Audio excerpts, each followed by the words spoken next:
Here we are. Are we actually live? We're live. Okay. For the first time in how long, Alex? Months. Yeah. Every 6 months we say, hey, we're going to do videos every week. And like we go on a roll of one, maybe two, and then we die off. But this time for sure. This is the time. Yeah. This is the time when we actually do more than one video. Hey, everybody. So if you're on lunch, you're probably, we missed you too. If you're eating your lunch right now, you might be eating a hidden ingredient that's in your dog's food as well. And we've talked about this a lot, and I really feel like it's worth talking about again and again and again and again. And what I want to talk about really quickly today is Roundup or glyphosate. Do you know what Roundup is? I don't. I've heard it like a scary kind of idea of what it is, but I don't actually really know. So do you? I was hoping you did.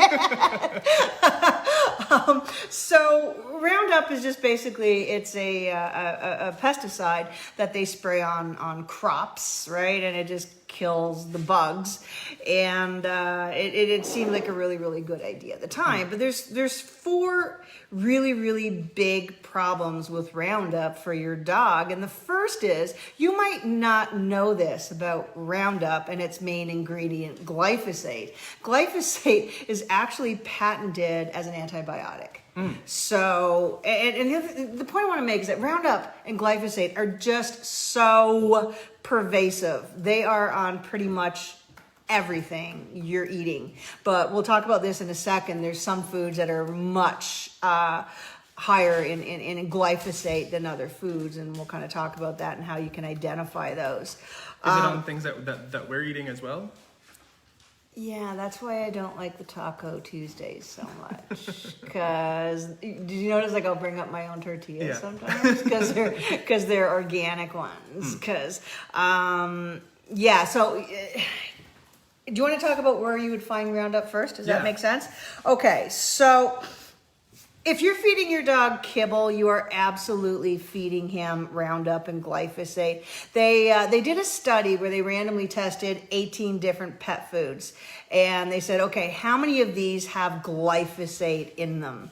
And every single one had glyphosate in it. And ironically, the one that was, I think, that GMO-free had the largest amount of glyphosate. No. Yes. But that's because we all think, and it's funny because I was that post that I'm updating this week. Yeah. I actually looked in there and it talked about glyphosate and Roundup, and it said avoid GMO foods, and you probably should. So we know that genetically modified or GMO foods, like corn, Marita, they're Roundup ready crops, but they're not the crops that have the most amount of Roundup in them.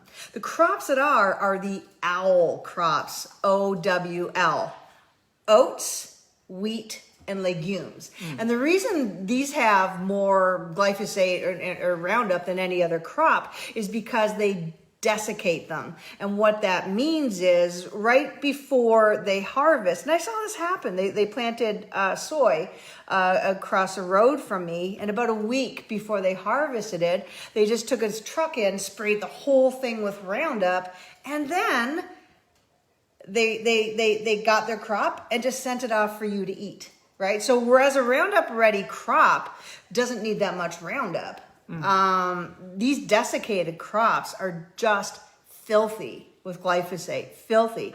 So the first thing you want to do if you want to avoid glyphosate in your dog's food is avoid those OWL foods, oats, wheat, and legumes.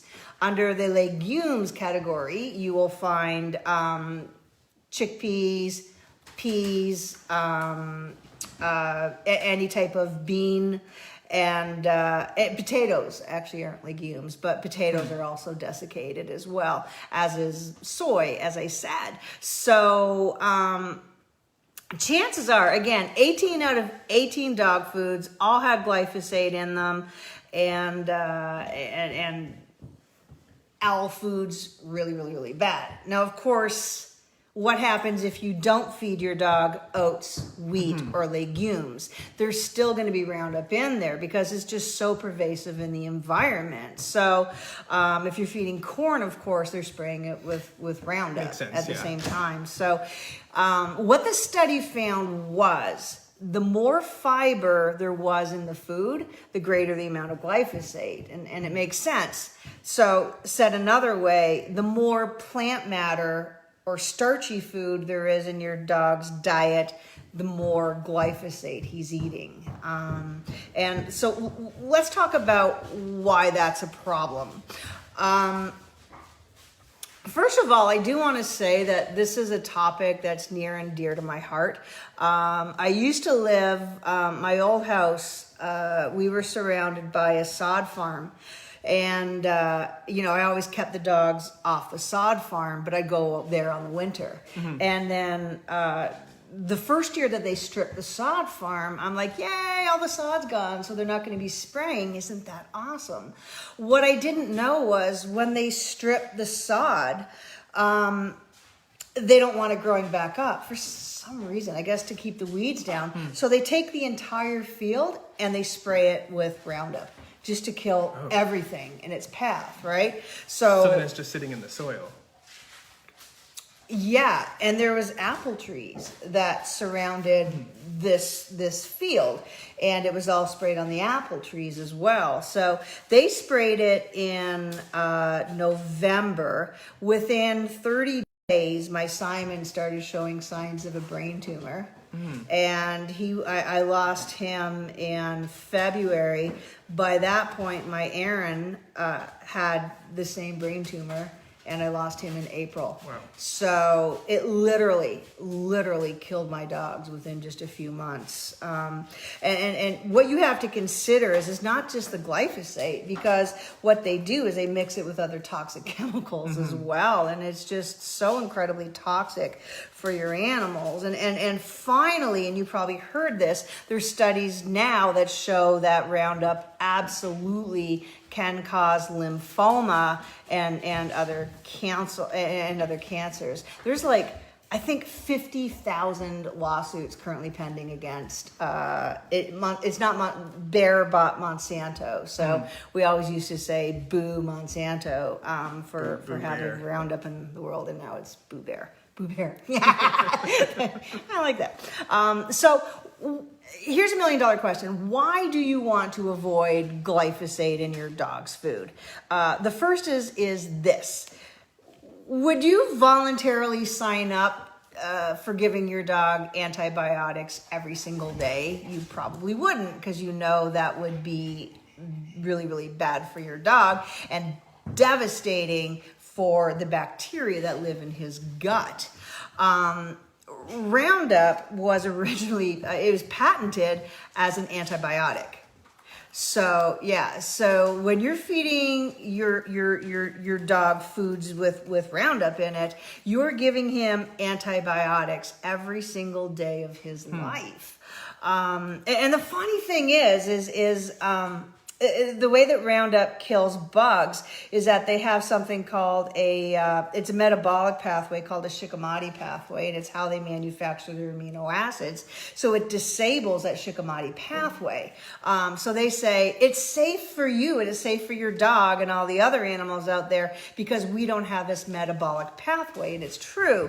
The problem is the bacteria in the gut have the Shikimadi pathway. So that's how it works as an antibiotic. It just they're not able to make amino acids anymore. And the second problem with it is that it also chelates heavy metals. So it makes it chelates minerals. So it also makes the bugs mineral deficient. Basically, what it does is it gives them AIDS.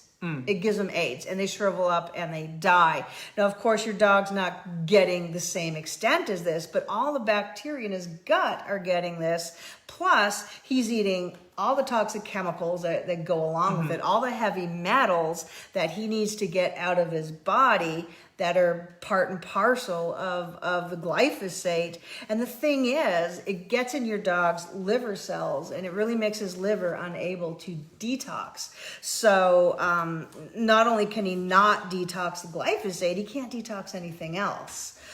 So here's what's going to happen. It's going to really, really mess up your dog's gut bacteria. It's going to make him mineral deficient, and it's going to make it really, really hard for him to get rid of those heavy metals that come part and parcel with the glyphosate, and to detox any other heavy metals if he's eating fish, if he's exposed to any other herbicides or pesticides or chemicals, stuff in his water, fluoride in his food. He can't detox all of this stuff, and it builds up in his brain and his nervous system and his organs and just wreaks havoc with his health.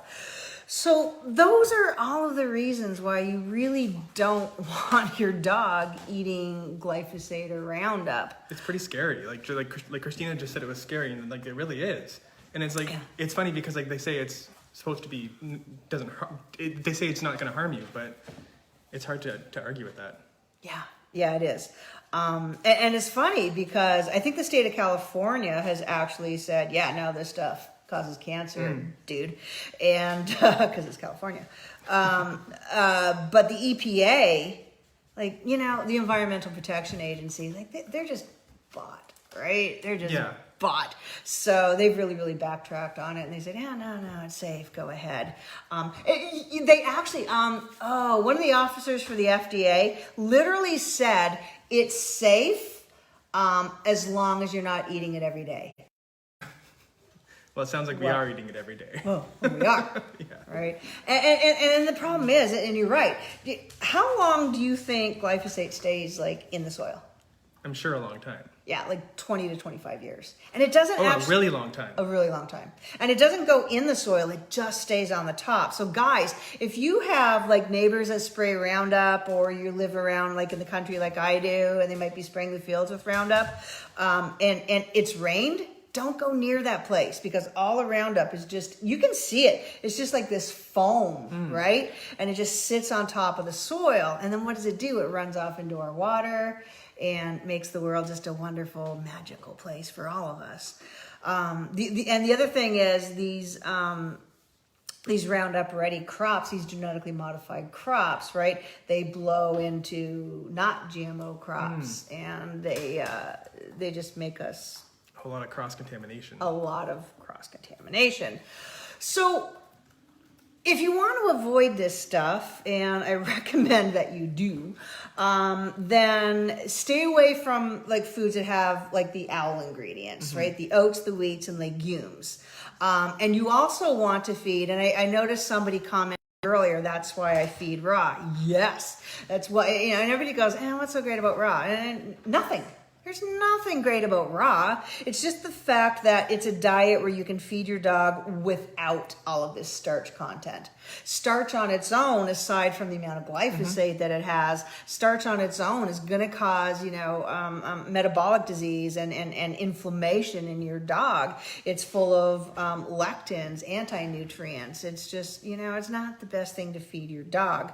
So if you're feeding your dog kibble, really, A, stay away from the owl ingredients, and B, try to find a kibble that doesn't have any more than 30% carbohydrate in it.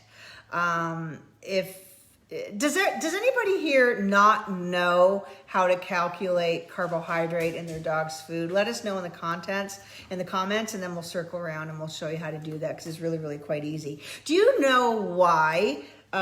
You've seen the guaranteed analysis on your dog's food, and it has protein, fat, ash, which is the minerals, et cetera, et cetera, et cetera. And it doesn't have carbohydrate. Why do you think that is? I don't know. It's because there is no established need for carbohydrate. Right? Oh, gotcha. Your dogs don't need it. So nobody's required to report how much there is in the food, because who cares? It's carbohydrate. Doesn't mean anything. Okay, so Cindy wants to know how to calculate carbs. Super, super easy. If you look at nobody here feeds kibble. I haven't had a bag of kibble in my house in a long time, but just play along with me. If you look on your guaranteed analysis, here's what you want to do. You want to add up your protein, your fat, your moisture, your ash, and if the ash isn't listed, just use 7% for kibble. And you also want to add up you can add up the fiber in there as well.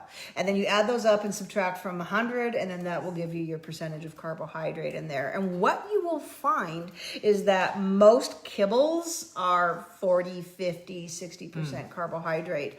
But you can find some that are closer to 30%, and I really recommend that's what you do. Or if you're feeding a higher starch level food for whatever reason, try to find organic grains, because organic grains can't be genetically modified and they can't desiccate them. They can't spray them with Roundup before harvesting. So now, whatever you do, and I get it, not everybody can feed a raw diet. It's not always in your schedule. It's not always in your budget. It could be that just doesn't agree with your dog and you can't really do it. So even for us raw feeders, don't forget. That's why, when we made our our organ mix, like the guts and glory, most people will make sure if you feed your dog glandulars or organs, most of them come from Argentina. Argentina is the biggest consumer of glyphosate in the world. Wow. Yes. And the amount of birth defects and just crazy crap going on there is insane. So a lot of it is Argentinian beef. Stay away from that because it's so full of glyphosate. That's why we looked for New Zealand, because you're not allowed to spray that stuff there.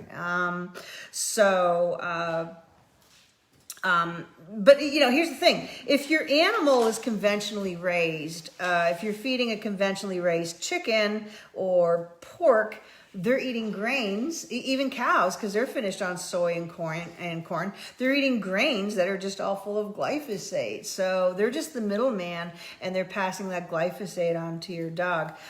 Gina, are you asking about dehydrated? Still use 7% for ash. It's the same as kibble. If you're using a canned, then use 1.5% for ash, if it's not listed. So even your raw fed dogs, if it's not in their environment where they're walking, what about dehydrated beef liver treats? That's actually a really, really good point. A lot of us don't like to feed liver because we say, the liver's it filters out toxins. Why would I feed the liver? Well, it filters them out. It doesn't store them. The places where you're going to find glyphosate in your dog's food animals, even if you're not feeding starch, are his bones and his fat. But the bones. Most of the glyphosate is going to be in the bones. And you know that with cows, because with older animals, there's lead in the bones as well. So you really want to feed bones from young animals if you can. So if the animal that your dog is eating glyphosate, your dog is eating glyphosate too.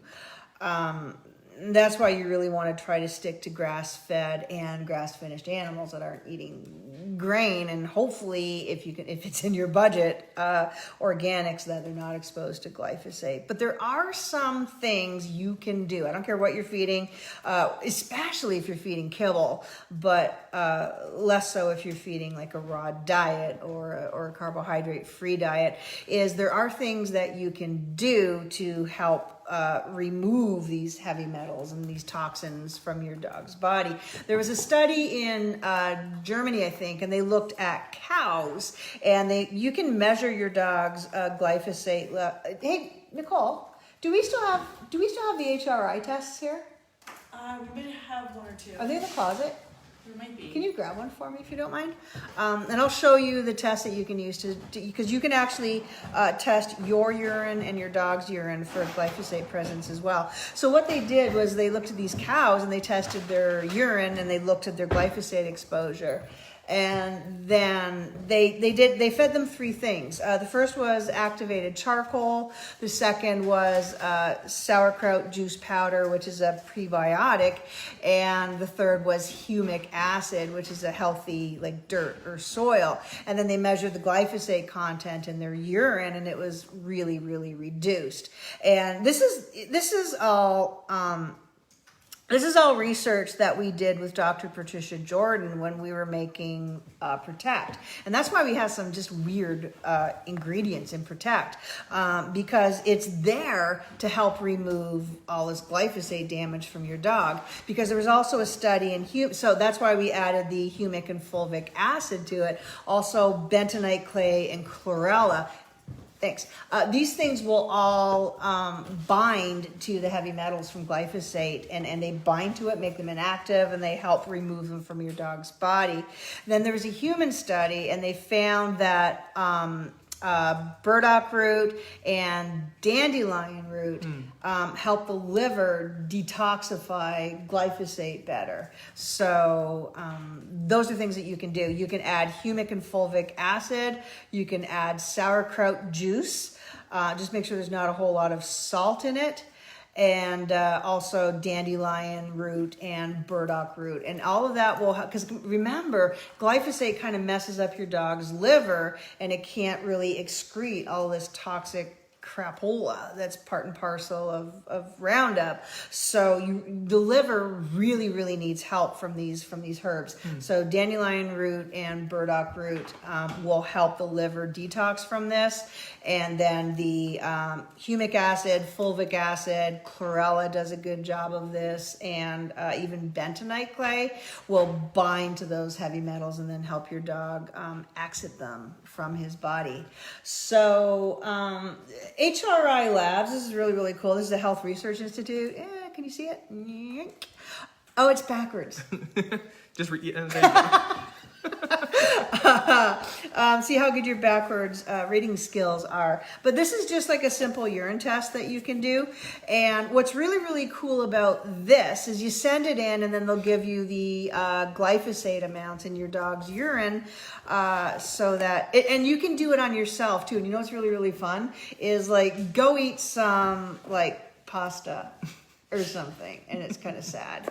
And then measure this afterward, and it ain't pretty. It ain't pretty. I mean, I'll eat pasta without even having to take the test. I don't know. So you can actually test, and if you do it through HRI Labs, it's a phenomenal idea to do that, because these guys aren't just doing the test. You'll be part of a community where they're actually tracking the glyphosate residue throughout North America. They're following groups like farmers, dogs especially. Farmers in Idaho have just massive amounts of glyphosate. But guess what? They don't have anywhere near as much as dogs do. Really? Yeah. The average dog has more glyphosate than a corn farmer. Wow. In Idaho who's working with this stuff every single day. Wow. Yeah. So I don't know how much these are, but just for those of you who are interested, you can actually test your dog for his glyphosate content. So that's kind of all I've got on the topic of glyphosate, unless we have like some questions or something that came up. I have a quick question, and I don't know. Are there other sources of glyphosate other than Roundup? Yeah. Or is it just like a lot of like pesticides? Yeah. No, I think Roundup is. I don't know. Yeah. I don't know. I really don't know. Listen, they're kind of all the same. Yeah, they're kind of all the same. I really don't know the answer to that. It might just. It's kind of patented though, right? I would bet that it's just Roundup. I would really, really bet that it's just Roundup. I just wouldn't bet my house and car on it. All right. Any questions, guys? Answered a couple as they came up. so I'm just seeing if there's any new ones coming in. Hi, Bitey. Hello. Can you write the... Oh, it went too fast. Can you write the details of the kit to your signature? Yep, no problem, I can do that. Yeah, just put a link. I don't know if we have any more in the store, or they can order them right from HRI. Cindy's... Actually, you know what? Honestly, just message customer service, because nobody's using these. We can, if you message customer service, we'll give you like a 20% discount or something. Okay. Let's just get rid of these things. Okay. So, because I wish more people would do them. I just got the look from Nicole. She rolled her chair back and went. I guess customer service is busy today. Just say Dana said. It's okay. Shh, it's okay. So, yeah, absolutely. And anything else? Cindy's asking where to find products like sauerkraut juice and reductive clay and acids. Yeah, that one's hard. We actually had to remove the sauerkraut juice powder from Protect. Hey, Nicole? The worst. The hardest ingredient to source. Yeah. It was really, really hard for us to find and to find an organic source. Yeah. So I don't know if there's anything magical in sauerkraut juice powder or just the fact that it's a prebiotic, right? So, dandelion root and burdock root are also very nicely prebiotic as well. Or you could do like, I'm not a big fan of yogurt and kefir. I just think a lot of dogs are lactose intolerant, but you could just feed your dog sauerkraut or kimchi. Just make sure that it's low in salt, right? Yeah. Yeah. What else? We don't think we have any of the kits, just the one that's in your hand. Oh, really? Yes. I have 6. I have one for each dog. We have 28. That's a lie. There's only 28. Okay. Sorry. Okay. All right. We have 28. Perfect. That's not including my 6, is it? No, that's in the States. All right. That is, I think, the only question we got there. Will homemade sauerkraut do the same thing? I think so. I think so. They're using foods, right? That was really cool about these studies. They're like, hey, what drugs and vaccines and crap can we give these cows to get rid of the glyphosate? I love that they were looking for foods, right? So I would think that sauerkraut would. Oh, horse feed. Don't even get me started, right? As crappy as a lot of dog foods are, at least you can see what's inside of them. Like horse feeds, they don't even have to tell you what's in there. And I contacted every single horse feed supplier and I said, do you have GMO ingredients in there? And every single one said, yep, we do. I actually drive an hour and a half away from my house and I load up my little car there, and I buy here in Canada. It's a Genesis. It's an organic horse feed. So, because you think horses, especially when you think about how many horses suffer from ulcers, right, and colic, and it's just they're the ones that are eating all the soy and the corn and the Roundup every single day, and it's no wonder that horses have so many gut problems. Yeah, so that's our story on Roundup, guys. I hope you enjoyed it. And we'll see you again in 6 months. No, we'll see you again next week. Okay. All right. Evidently, we'll be back here next Thursday. Maybe sooner. That's it. All right, guys. Thanks so much for coming out. Thanks, everyone.